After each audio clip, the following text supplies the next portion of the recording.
Happy Marcus Garvey Day, everyone, and a blessed and great Marcus Garvey Day. I believe that there's no more appropriate way to spend this day than to not only talk about his impact on the world, but to do so with the organization that he founded.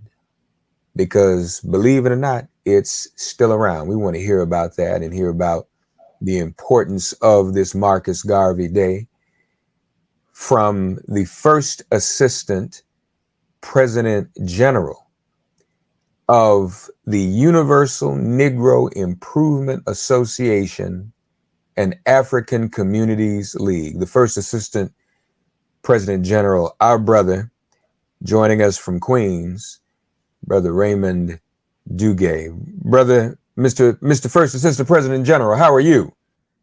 I'm doing well. A great Garvey Day. Let me introduce myself. My name is Raymond Duguay, and I'm at your service. All I've ever wanted to do in my adult life is to serve this beautiful Black and noble race. It's a pleasure to be on.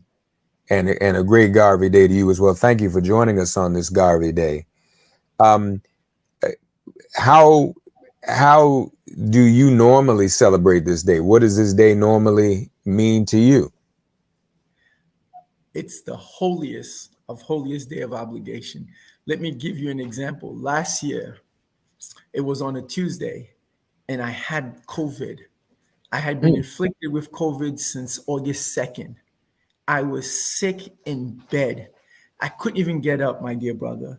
But on August 17th last year, I said, no, Mr. Garvey would expect us to do all that we could. And we were holding our convention, our international convention in Queens, in New York. I missed Sunday. I missed Monday when it opened, and Tuesday that morning, Monday night, I didn't have the physical abilities to even get up. But that Tuesday morning, I got up and I said, no, this is the holiest day of obligation. So I said, no, it's time to get up. I got myself up, went to convention, and then even attended the Marcus Garvey Memorial Parade that was established by whom we call the ideological son of Marcus Garvey. That's the Honorable Carlos A. Cooks, who first founded that parade on August 17, 1941. I mean, if Mr. Garvey is the greatest, Carlos Cooks is the second, because all he ever did was promote and applaud and praise Mr. Garvey. So anyway, last year I said, no, for all that our ancestors have done, this is nothing. I said, let me get up. And I went to convention, then we went to Harlem. And at one point, and it's so funny, my dear brother, when I got home, I collapsed. You know, it was just enough strength to support Mr. Garvey, get home, and then I literally collapsed. So on August 17th, it's a day of reflection, a day to commemorate, and a day to praise whom we call the greatest among men and gods, the day of the prophet. So today, we'll be in Harlem celebrating the 81st annual Marcus Garvey Memorial Parade. It's at Marcus Garvey Park at 124th and 5th Avenue. And so, what time is the parade, Brother Duguay? We're congregating at 5, but the parade starts at 6, right from 124th Street and 5th Avenue. Not only do we want everyone to come, but wear your colors. Now you're wondering, what are our colors? The red, the black, and the green. Never leave home without it. No, sir. Are you ready for this? I don't know if you can see me. Yes. I never, ever leave home without it. I always carry my red, black, and green. It never leaves my pocket. The yes, red, sir. the black, and the green. Yes, sir. Of course not. No, that's absolutely appropriate. Talk to our audience about the UNIA and where the organization is, what it's up to these days, beyond just on Marcus Garvey Day. Oh, it's my pleasure. You know, when you talk UNIA, it's synonymous with Marcus Garvey. Marcus Garvey established, founded, and created. Before I tell you what we're doing now, what we're currently doing. Just have to appreciate how it came about. Garvey's born, of course, today, August 17, 1887, in St. Anne's Bay of St. Anne's Parish in the northern coast of Jamaica.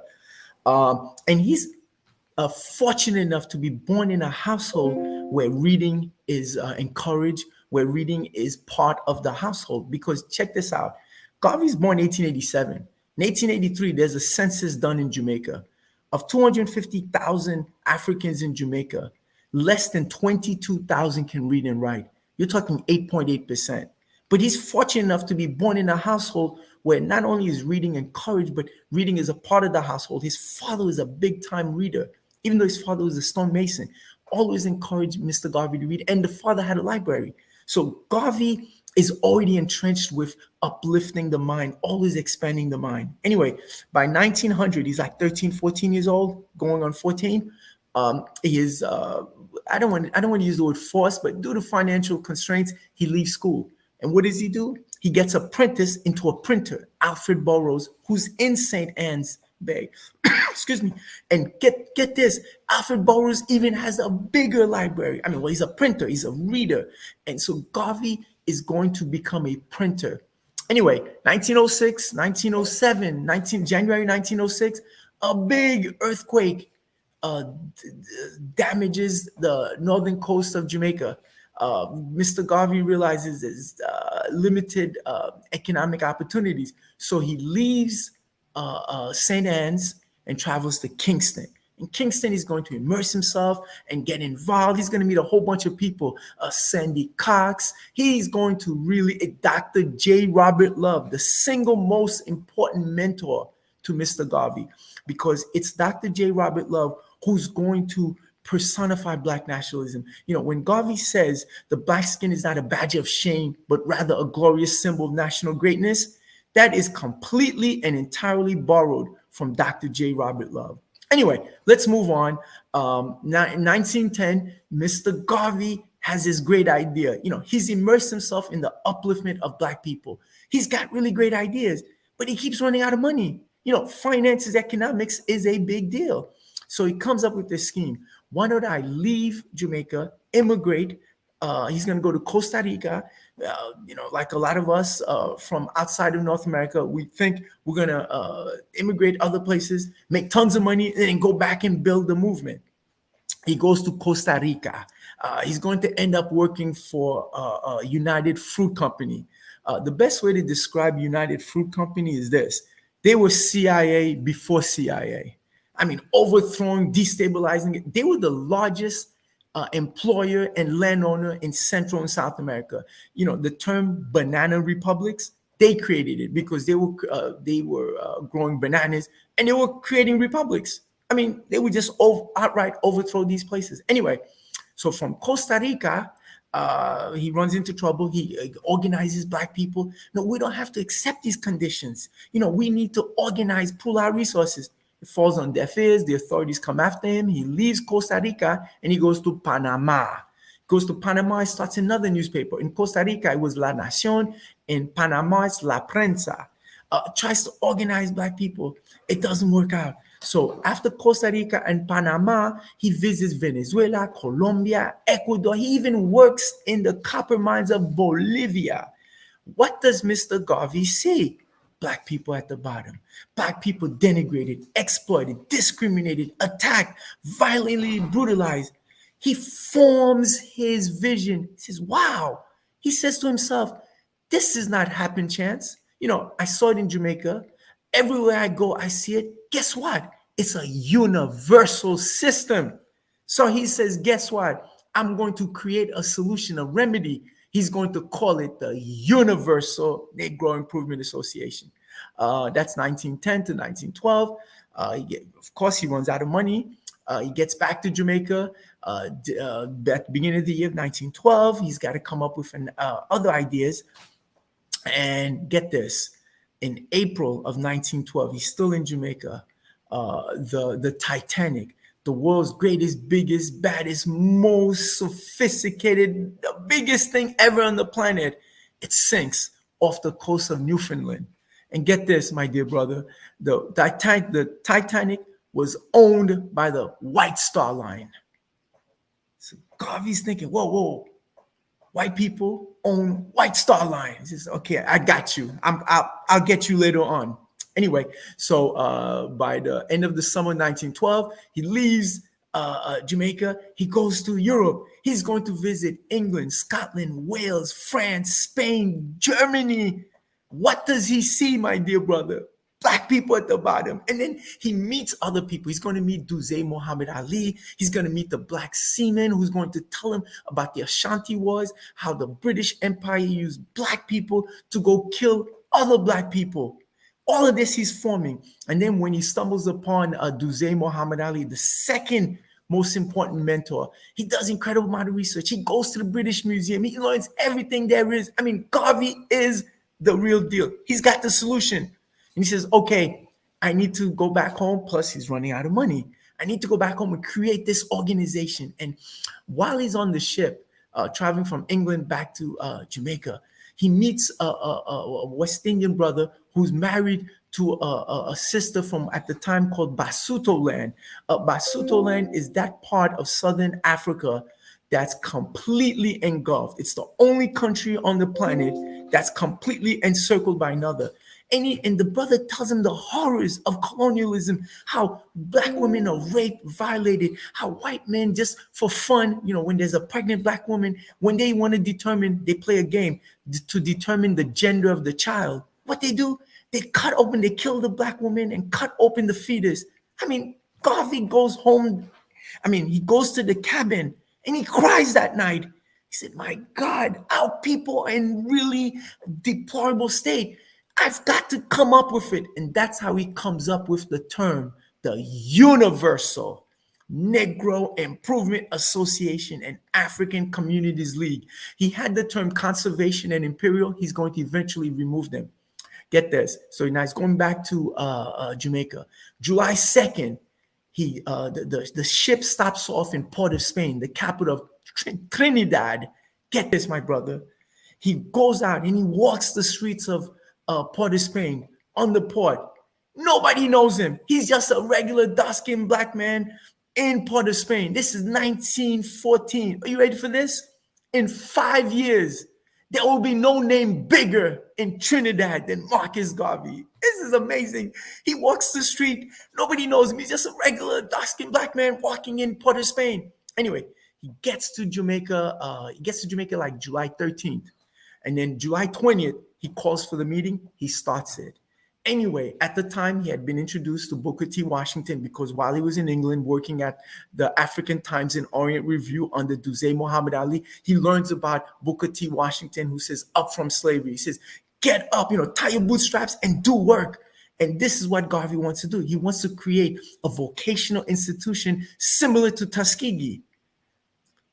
So he's communicating with Booker T. Washington. Unfortunately, Booker T. Washington dies in November 1915 because of immigration laws. Garvey's not able to arrive in the United States until March 24th, 1916.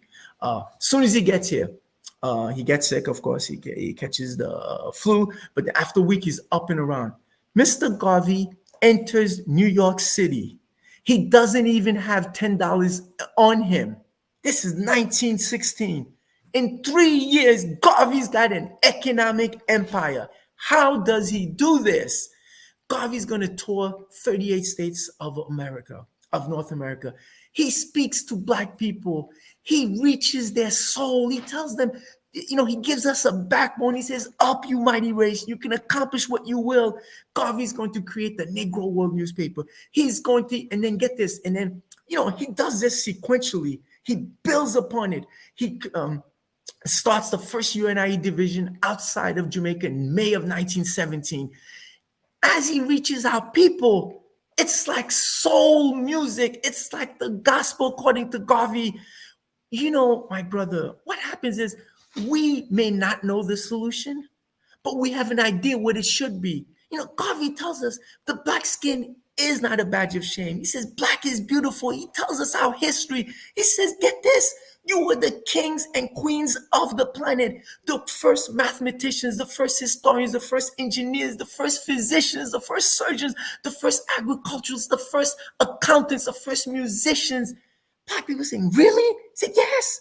And then he says the black skin is not a badge of shame.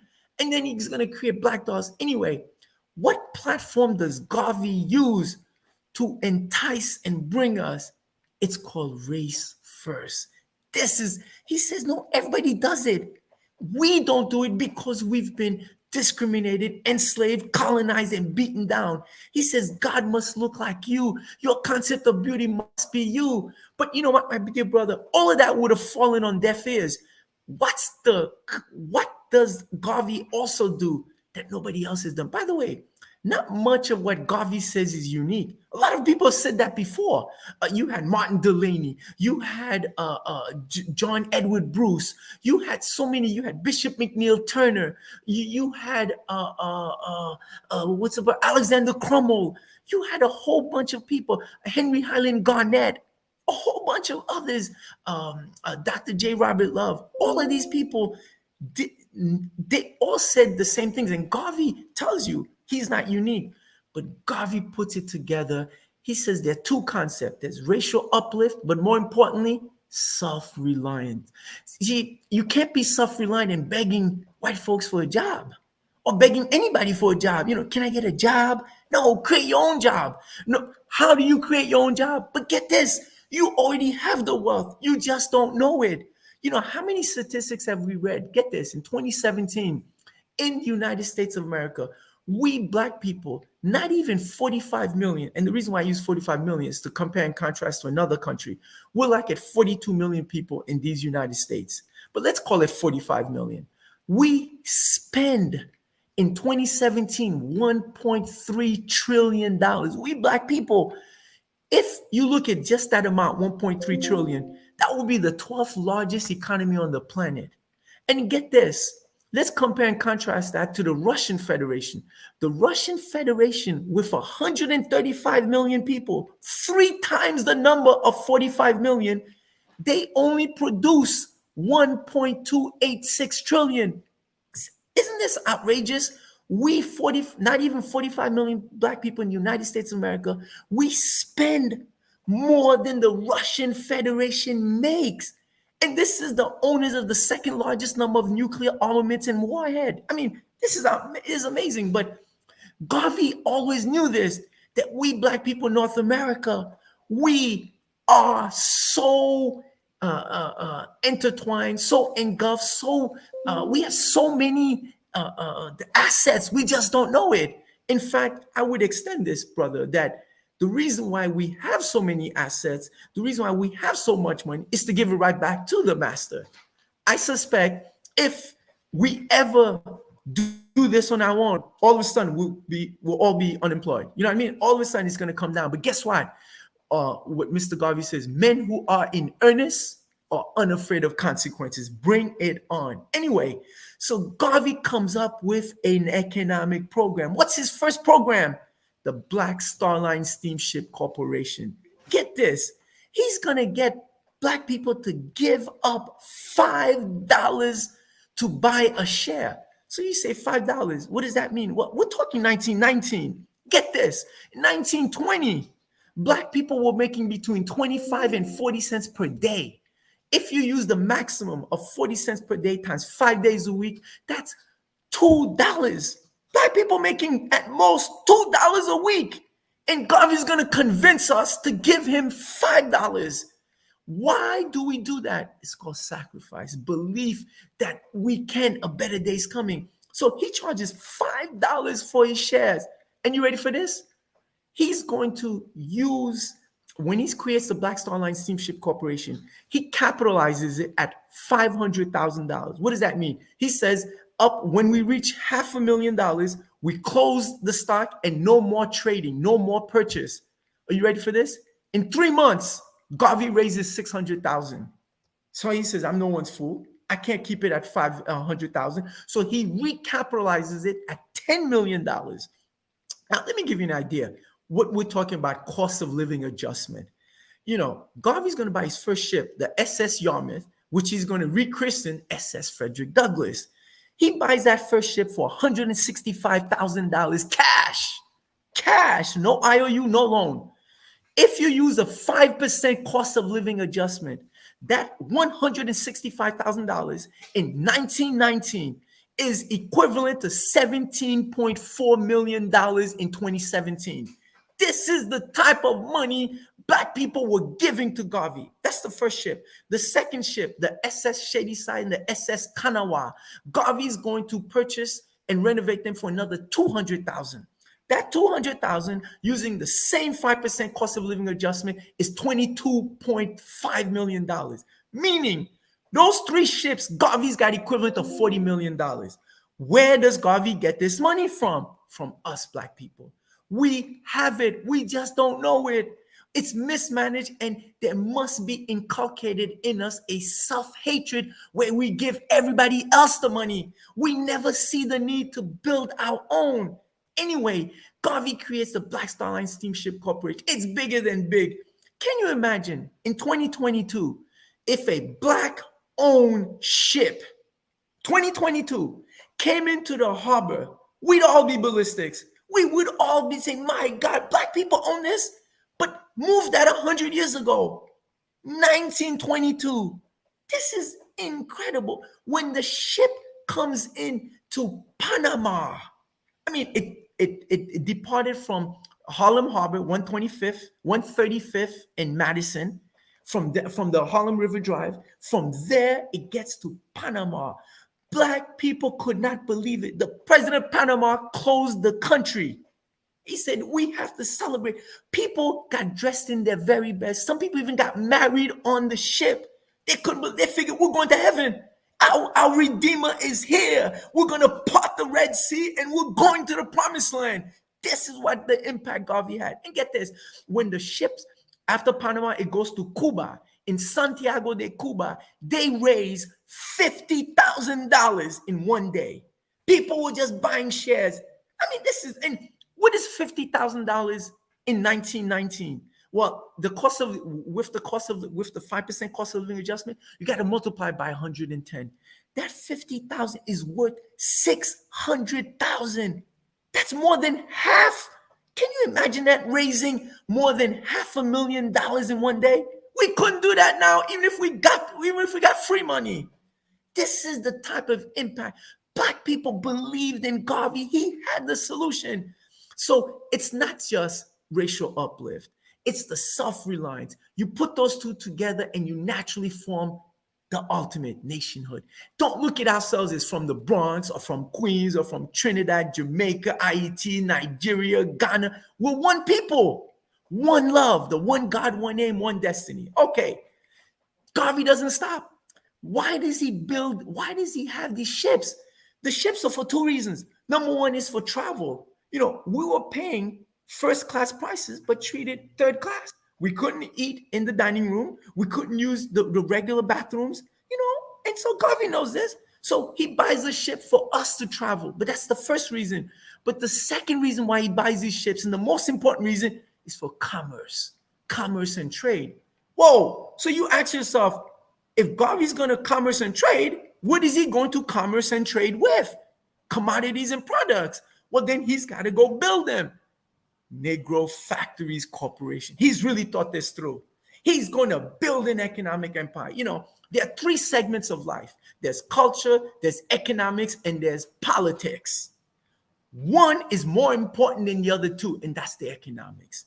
And when we say economics, we don't mean having money in your pocket or getting paid. That's not economics. That's just having money in your pocket. Economics is where you create wealth, where your community benefits, where we all uplift. Bingo. Let's get to 2017. What is the UNIA doing today? Under our President General, the Honorable Michael R. Duncan, the 10th successor to Mr. Garvey, he's got restaurants. He calls it the Jamaica Breeze restaurant. I call it the finest cuisine on the planet. Get this, my brother. All these Black restaurants in New York City, and when we say New York City, we're talking Queens, Brooklyn, Bronx. We don't include Staten Island, and Manhattan is not really material. Those three boroughs, there are a lot of Black restaurants in those areas. Get this.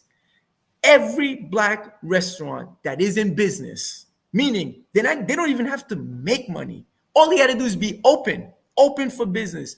they're spending between $8,000 to $20,000 per week on dry goods, fish, meat, produce, and vegetables. Just food. We're not talking rentals. We're not talking salaries. Just on food, the commodity that they engage in a restaurant. $8,000 to $20,000 per week. I'm a mathematician by trade. He's showing these figures with me. So I said, okay, I like round numbers and I like to be on the lower side. Let's call it 10,000. So I said, let me get this. These black restaurants are spending $10,000 per week just on food. Let's say we can identify 100 of them. And everybody knows 100 black restaurants. And they're mostly Jamaican, by the way. All over. They're soul food restaurants, Trini, Haitian, but mostly Jamaican restaurants. Get this. If you identify 100 restaurants spending $10,000 per week just on food, that's $1 million a week. $1 million a week times 52 weeks is $52 million a year that those 100 restaurants spend just on food. The first question that came to my mind is, where are these restaurants getting this type of money? The answer is simple: black people.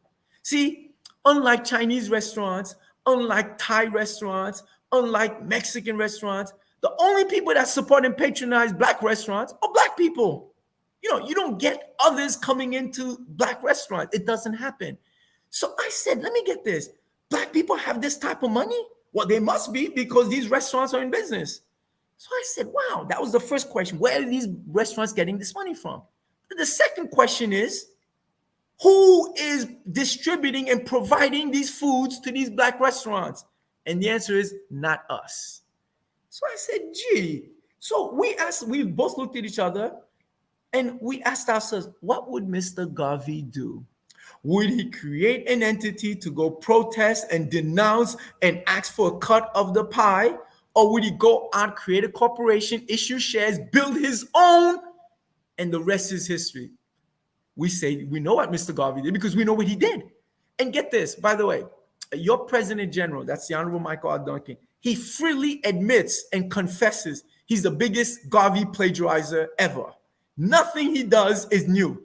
All he does is follow the black print of Mr. Garvey. So get this, my dear brother. So we create the corporation. We call it the FACA-ROC, the Federation of African Caribbean American Restaurant Owners Corporation. The corporation was created to supply these black restaurants. We call it FACA, Federation of African Caribbean American. That's the reason why we use all those terms. That's to include all Africans on the planet. I like that. FACA-ROC. Go ahead. FACA-ROC. ROC is Restaurant Owners Corp. And we call the ROC. It's the rock that we stand on. Anyway, get this. We came up with the idea. We first went public on March 27th, 2016, on the 100th anniversary of Marcus Garvey coming in. We had it at the Schomburg. Are you ready for this? We were just going to make the presentation. We told a lot of people we're standing room only. That day, we raised $350,000. People couldn't. This is a gold mine. You're going to create a corporation, follow Garvey, issue shares, raise the funds, buy the buildings, buy all the ancillary events like trucks and all of that, and become your own market, and you supply the restaurants. This is genius. And so we eventually raised $1.8 million among black people with 200 investors. By the way, the goal was to raise $6 million.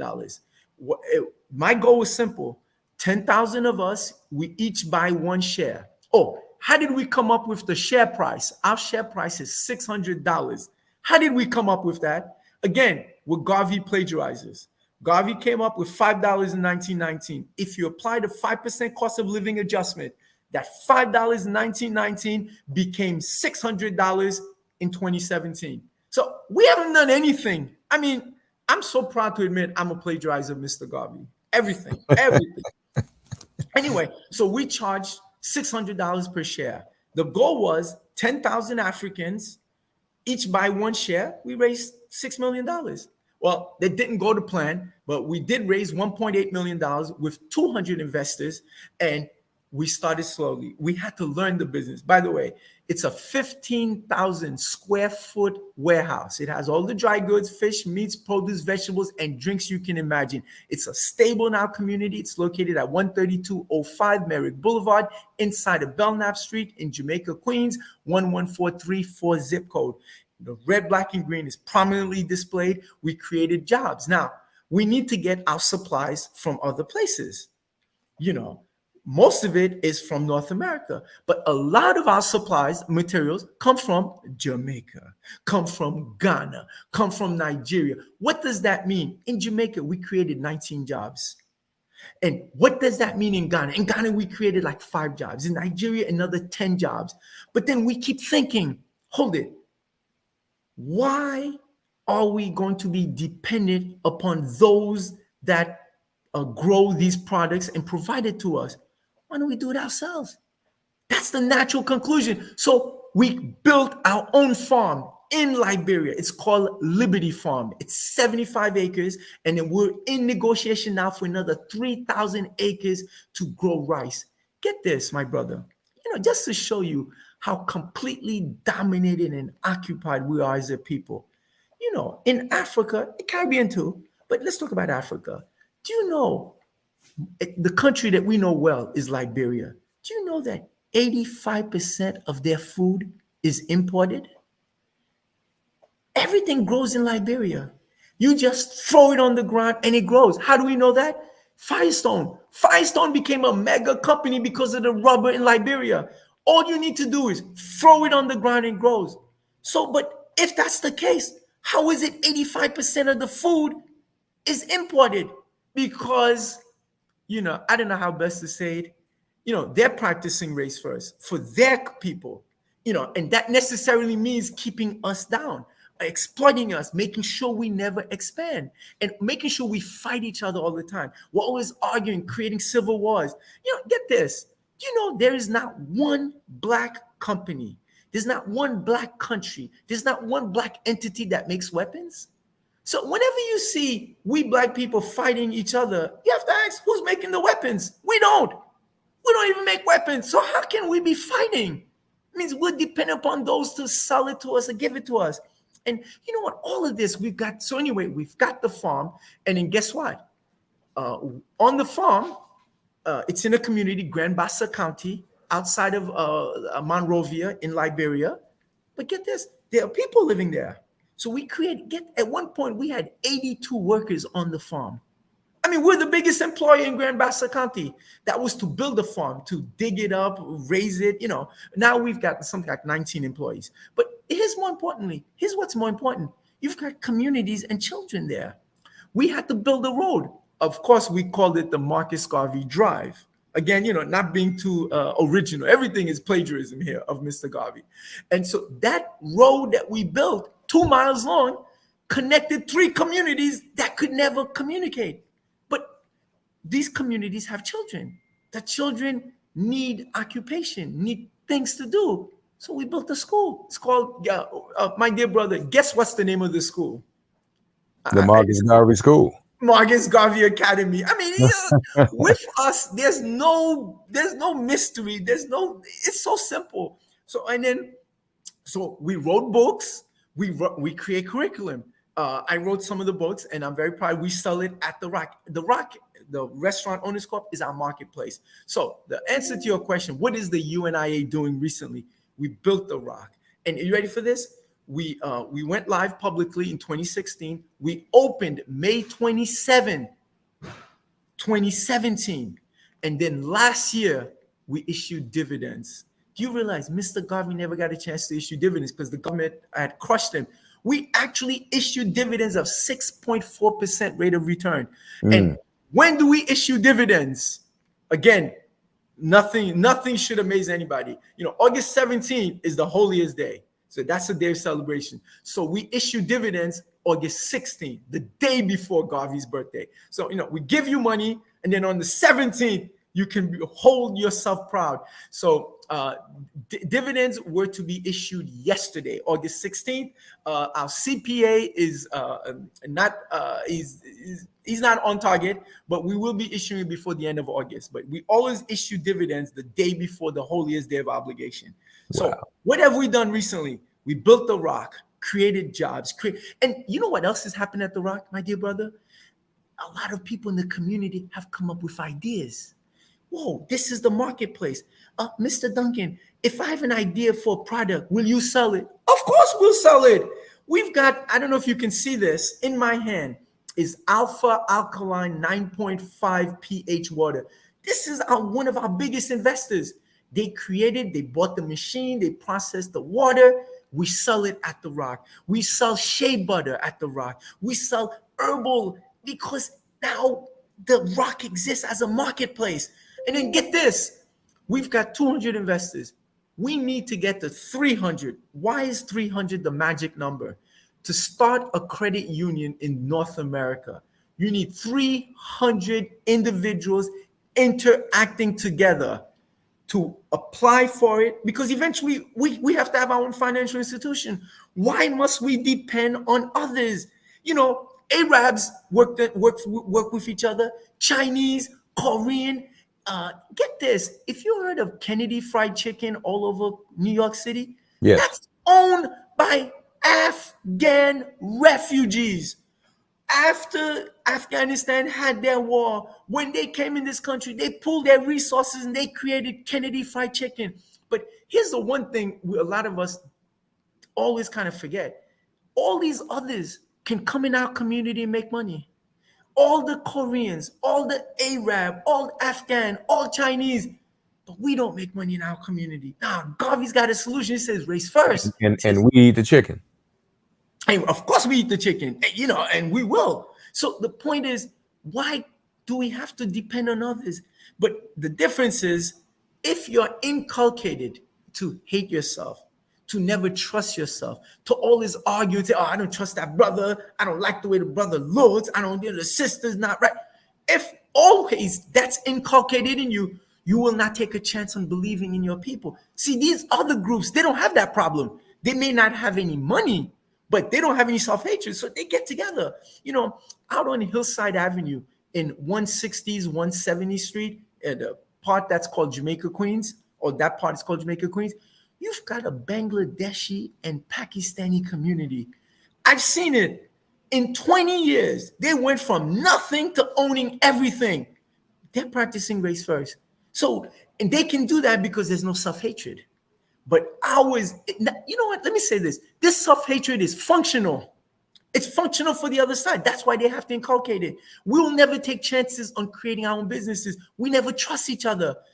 Garvey's got that solution. He says black is beautiful. He says one God, one aim, one destiny, and of course, race first. So what else have we done in the UNIA? Well, we've got a website. It's called www.unia-aclgovernment.com.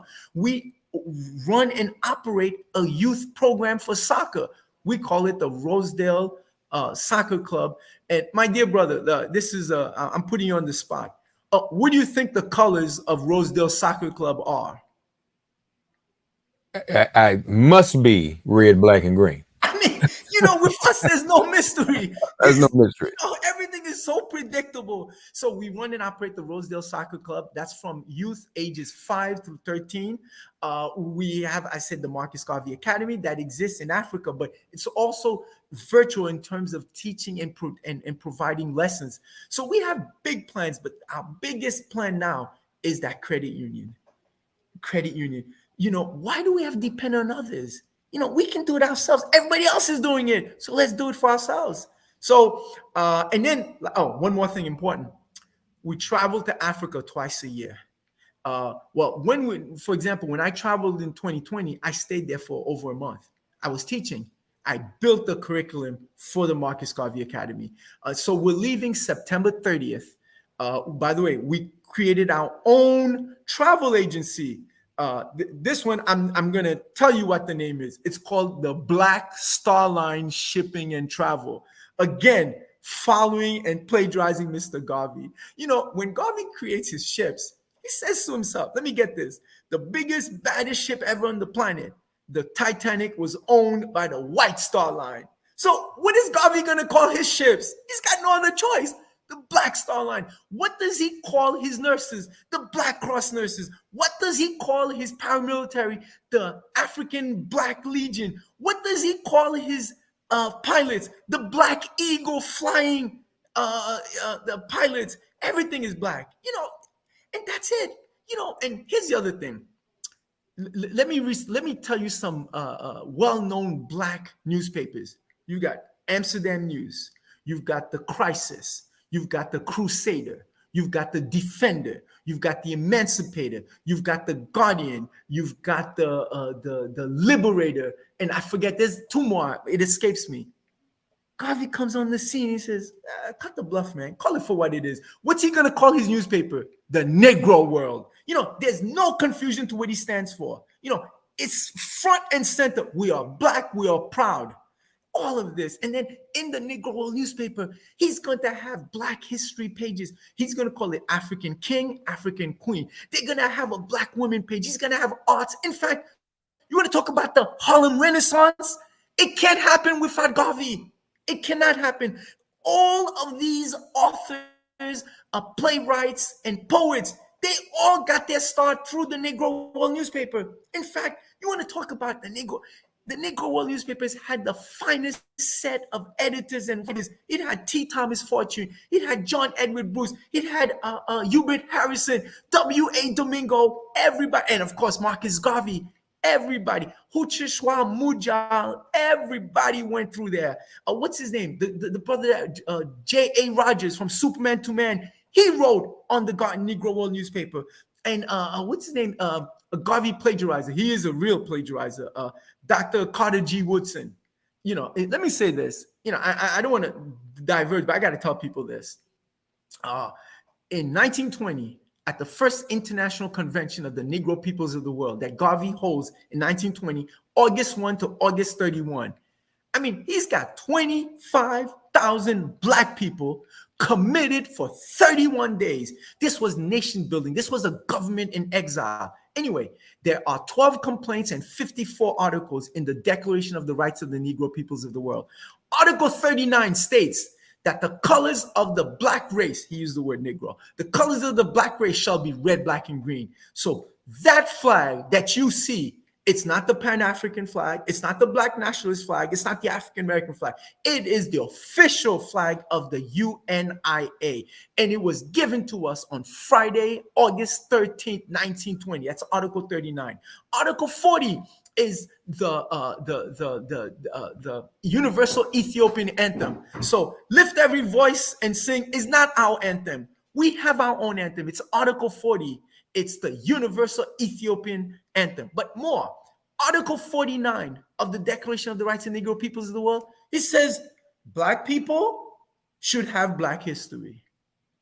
Article 13 says if Europe is for the Europeans, and Asia is for the Asians, then it must be Africa for the Africans, those at home and those abroad. But getting back to Article 49, Garvey is already teaching black history. This is 1920.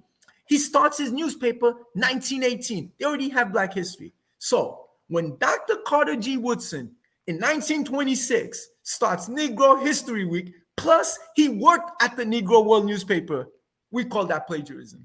And why does he do it in 1926 and not in 1925?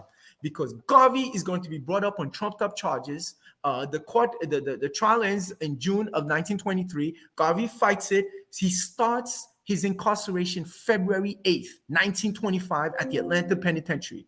February 10th, 1925, Garvey's going to write the famous Atlanta letter. If I die in Atlanta, my work shall then only begin. Look for me in the whirlwind. Look for me everywhere, because I shall bring with me countless millions of Africans who have died in the Caribbean to bring you to life, liberty, and freedom. But anyway, Dr. Woodson is getting money from the Ford Foundation.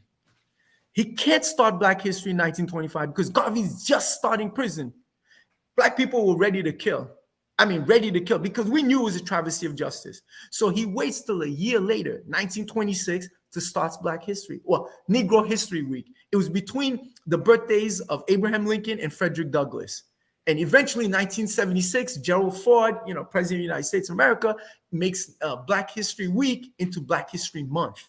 But anyway, Dr. Woodson was a writer on the Negro World. He knew what the deal was. And Garvey was always, so basically, and not that, but once he comes out with it, the Negro World denounces him as a plagiarizer. But that's unimportant. Just to tell you, nothing we've done as a people in North America since Mr. Garvey did not involve Mr. Garvey.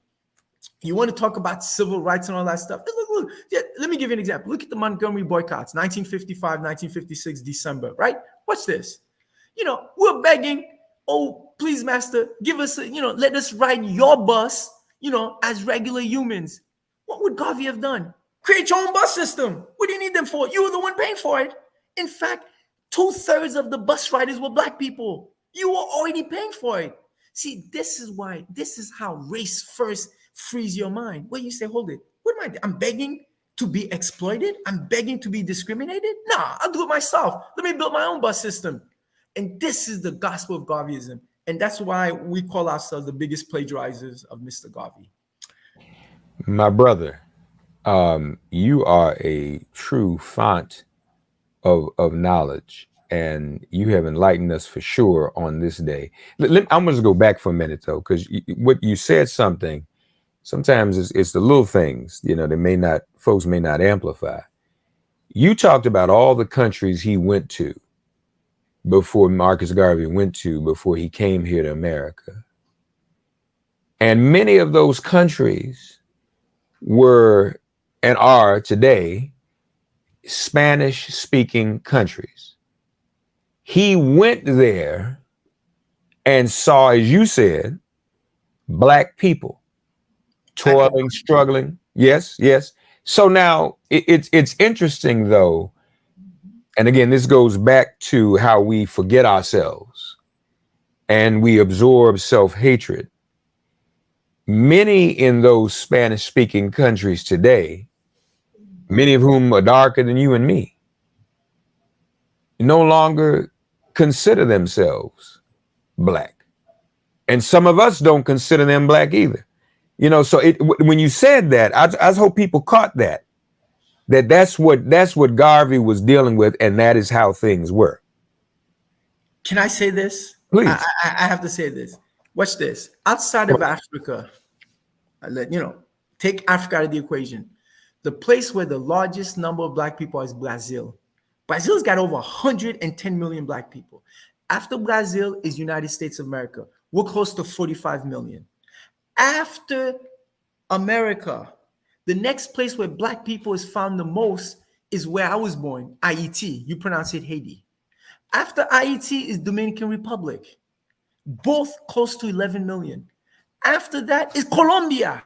Colombia's got 10 million Black people. People don't realize there are Black people in Colombia. There are Black people even in Mexico. And we got there one way. It's called conquest, capitalism, racism, enslavement. So meaning we're found in these places. Although, if you read, what's his name? Ivan Van Sertima's book, They Came Before Columbus. We were here as masters way before white folk, way before even some guy named Christ even existed. We're talking at least 2,000 years before Christ existed. We were already in this area of the world, but that's not important. What I'm trying to say is you'd be surprised where you find Black people. Colombia, after Brazil, United States of America, Haiti, Dominican Republic and get this, Haiti and Dominican Republic have the same number of Black people, but you would never know it because look how they discriminate and attack and violently brutalize people from Haiti in Dominican Republic.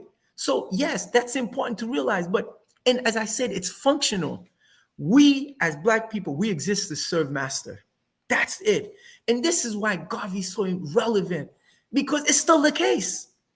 We look at everything white is beautiful and everything Black is bad. The black skin, when blacklisted, white folks create these things. When they give you a black eye, everything is to denigrate and attack Blackness.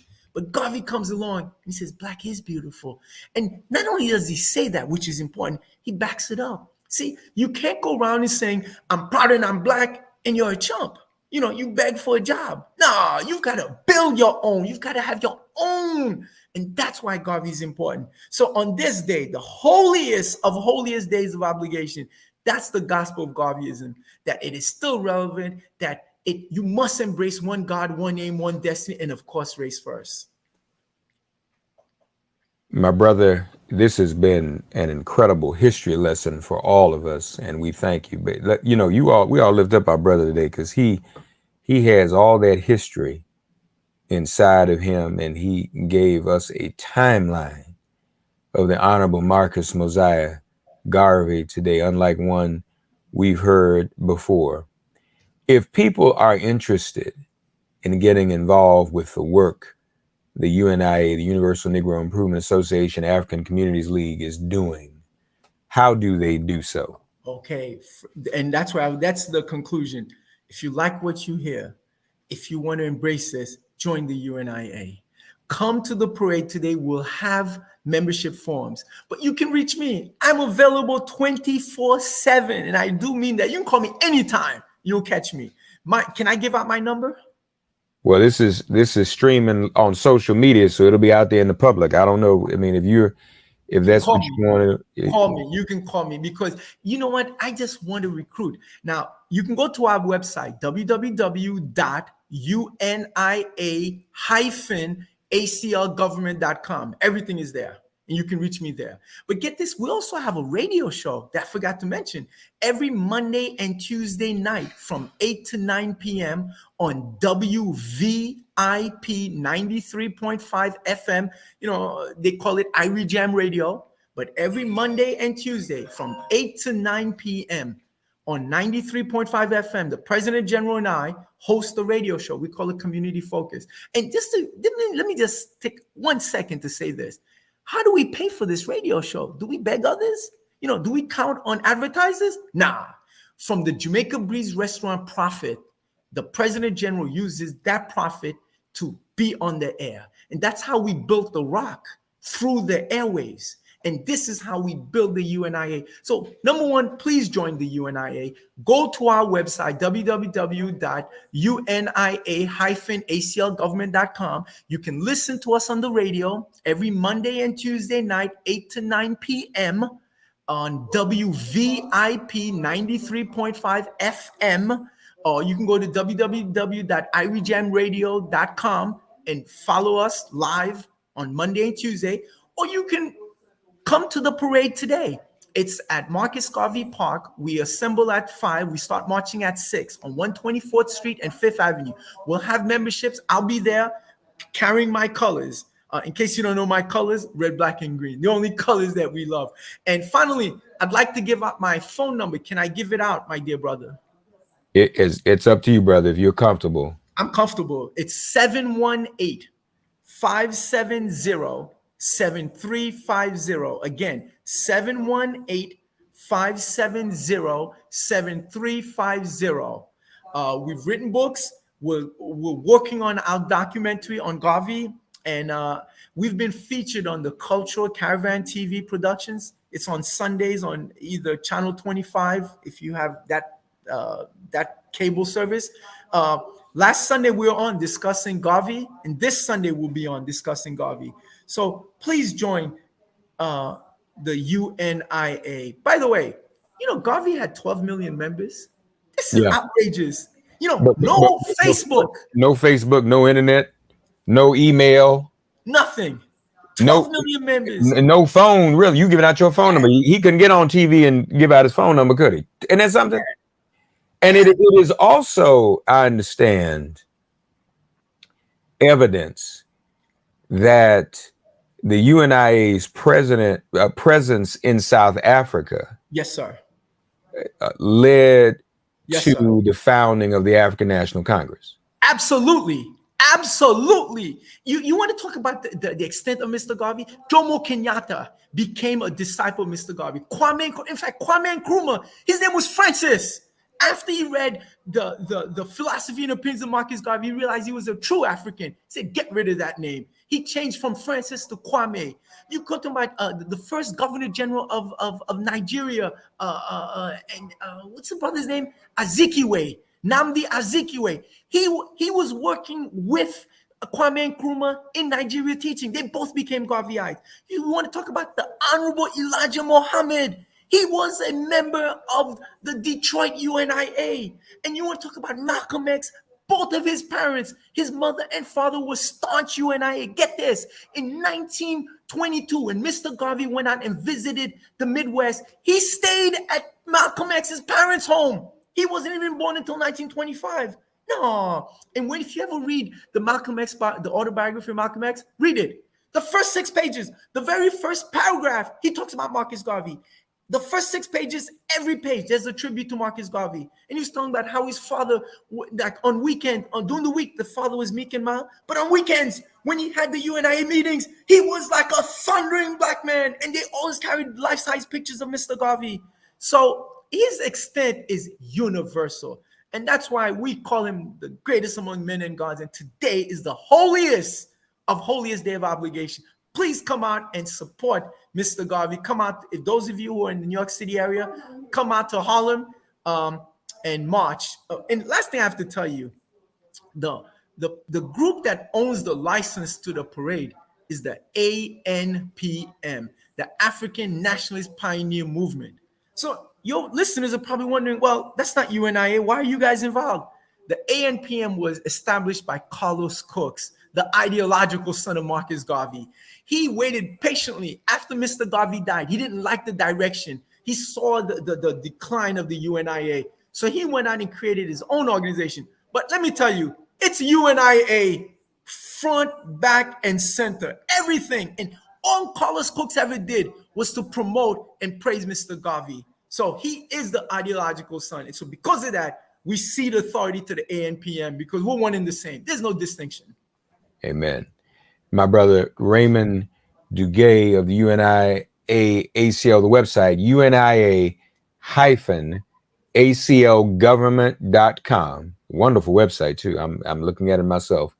UNIA-ACLgovernment.com. Want to lift up the name too, not only of Ancestor Garvey today, but lift up the name of Marcus Garvey Jr., who I knew very well. Spoke with Julius Garvey the other day. They're celebrating Garvey Week in Jamaica as we speak. Stuff going on all around the world. Also want to lift up the name of Dr. Tony Martin, who was the most prolific scholar when it comes. If you want to read and understand everything about Marcus Garvey, read any and all of the works of Professor Tony Martin. God bless him as well. My brother Raymond.